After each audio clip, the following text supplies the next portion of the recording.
Our compelling interest is both a book series and a broader initiative to really examine diversity and its attributes and actually explain why addressing diversity helps to ensure a more prosperous America. Our compelling interest book series really tackles a fundamental question facing American society today. Are we going to take the diversity, the enormous diversity on many dimensions of our peoples as an asset, as an opportunity?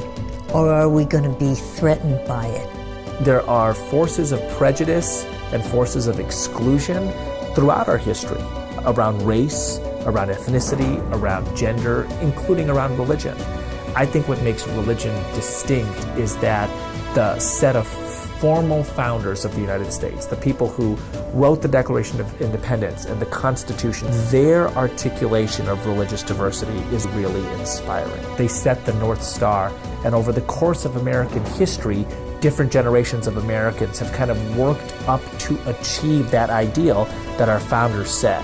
What we have the opportunity to do here in the United States is build on an inspiring tradition of interfaith cooperation. And actually, really important things happen when people from different religious traditions, including no religion at all, atheists and agnostics and seekers, when all of us partner together, that's when we have the opportunity to achieve what we at Interfaith Youth Corps call pluralism, which is respect for different identities, relationships between different communities, and a positive contribution and commitment to the common good. One of the things that Ebu puts on the table is the notion that perhaps we can build this nuanced national narrative. The commentators in this volume take that question on. Is it too optimistic to imagine that we can? It's a little hard these days with so much divisiveness to think about it optimistically. But if we don't try, we will never get there. In the 1940s and 50s, one way of assimilating, particularly coming out of World War II, more Americans was also to reclaim a more singular religious identity. We call it Judeo-Christian, and it was a way to think, okay, while we have a lot of differences, we're one nation. And we're now on a path where we have to expand and say, America is not just one thing. It's never been just one thing. It's actually made up of the intertwining of the fabrics of many different traditions, including many different religious expressions. Islam in America has existed at least since the first slave ships came.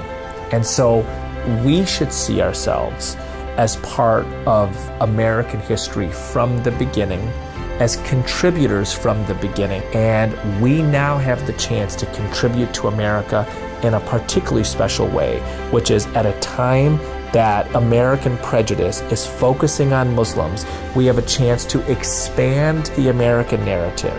I love the idea of not thinking of America as a melting pot, but as a potluck, which is to say this giant table that invites the distinctive contributions of various communities, not just so that there's one more chair for us, but so that it is large enough, capacious enough to welcome the contributions of all of those communities who will come after us. The variety of experiences will excite the mind, stimulate the brain, encourage interfaith dialogue, and maybe enhance our knowledge base and improve the ways in which we think about one another. There is a public good or a benefit of having people not check their identity at the door, but rather bring their identity to the table with other people's identities. We believe the whole question of diversity is important as we anticipate the America of the next 20, 30, 40 years.